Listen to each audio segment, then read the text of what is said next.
Hey everyone, welcome back to the channel. Thanks for tuning in for another episode. I've gotten a couple questions recently from viewers looking for simple tips that they can implement into their everyday fishing that'll help them catch a few more fish. And really, this is a question I get asked a lot. People are looking for help to catch fish that doesn't necessarily require them to spend hundreds of dollars on new tackle or the hottest baits.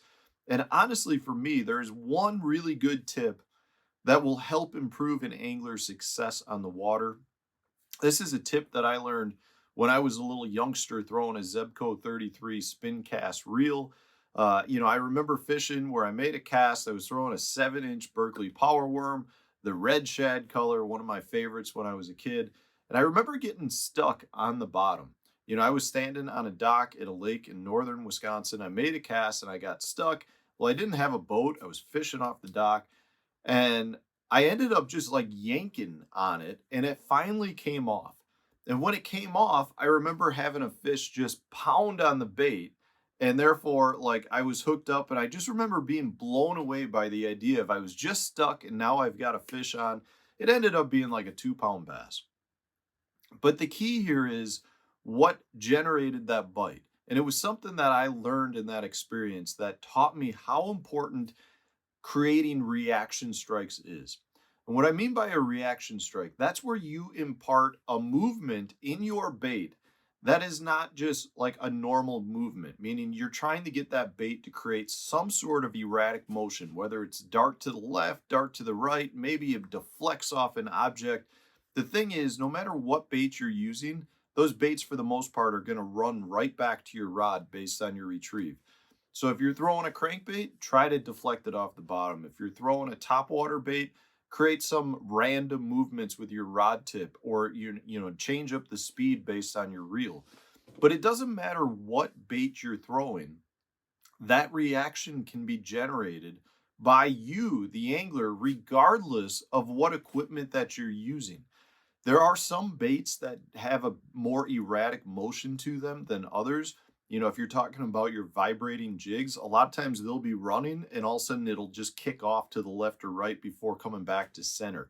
Every time it kicks, that's a reactionary movement. Now, the bait does that on its own once in a while, but you can impart more of those erratic motions by twitching your rod tip, killing the bait, let it fall into grass, rip it out of the grass.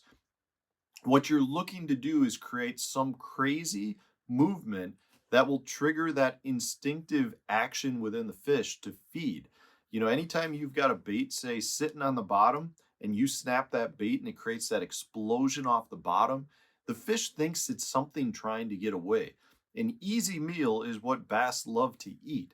So when they think they've got something that's potentially pinned that then tries to get away, you create an action out of that fish that's almost, something they can't really contain. I think there's a lot of bites that we generate as anglers that those fish aren't necessarily in an aggressive feeding manner. They just happen to see that bait explode by them and they just react to it.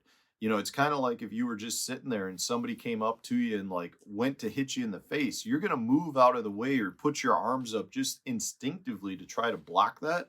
Theirs is the other way. Something moves past them, they go to eat it, and that's just because that's their reactionary method within them. But I want you to recognize how important that is and how it's something that the angler does, not necessarily the bait or the tackle or how good a quality your tackle is. You do that as the angler. And the more movement you can impart in your bait that will create a reaction from the fish means you're going to have much better success on the water. For example, if I'm fishing, say, a football jig, and I throw it out there, most people fish a football jig where you're just dragging it slowly along the bottom. A lot of times, what the fish will do is come up and look at it, just like a cat. If something's like slowly moving away, they'll kind of look at it, follow it. But as soon as that, like with a cat, as soon as you make a quick movement, that's when the cat pounces. The bass are the same way. So for me, if I'm fishing that football jig and I'm slowly pulling it, every 20 feet, I'll actually take my rod tip and give it a quick snap to get that football jig to jump off the bottom and come back quickly. That movement that I'm imparting probably generates half of the bites that I get when fishing a football jig. And it's simply because I changed up the monotonous pattern of that bait dragging along the bottom and triggered a fish that was potentially following my bait and watching my bait to bite instinctively. Now, you can do this with any bait. A football jig, you're dragging it on the bottom, give it a hop. If you're fishing a topwater bait, impart more pauses or a couple of hard, twitches to get it to make some erratic movement. If you're fishing a jerk bait, one of the reasons a jerk bait is such a good bait is because it is very erratic in its movement. It goes from being standstill when you're letting it pause to darting all over the place. You don't know what direction it's going to go.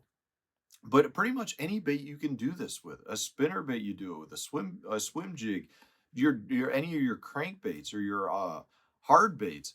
It's up to the angler to do that.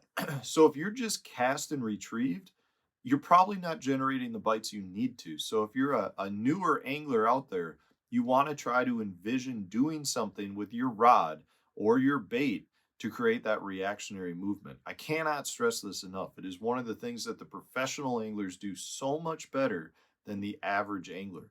They're always looking to generate bites from fish that are inactive, because that's the key here. If you've got fish that are active, chances are they're going to bite a good array of baits you'd throw. Meaning, if you brought a spinner bait or dragged a bait, by an active fish, they're probably going to bite it regardless because they're actively feeding. Those fish, most of us are going to catch.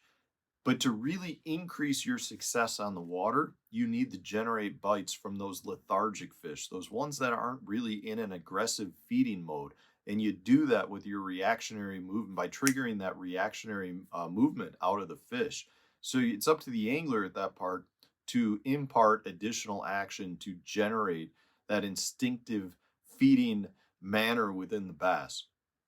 If you can do that, you'll drastically increase the number of bites that you have and take your success level to the next game. So anytime I get this question, this is one of the first things I always try to inform the angler that this is such an important part to being a successful angler. And honestly, it's not just bass fishing. This is something that you do with almost all game fish. If you can get them to react instinctively, you'll catch a lot more fish. Anyways, I thought this was a good question. I think this is a beneficial discussion to have with a lot of anglers out there, especially if you're newer or even if you're a tournament angler and you're trying to generate more strikes.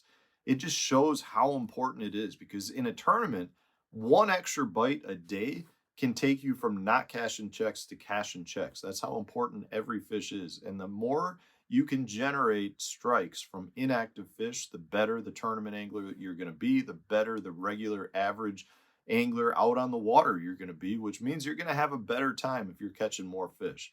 So hopefully this was helpful. If it was, hit the like button, subscribe to the channel if you haven't done so already.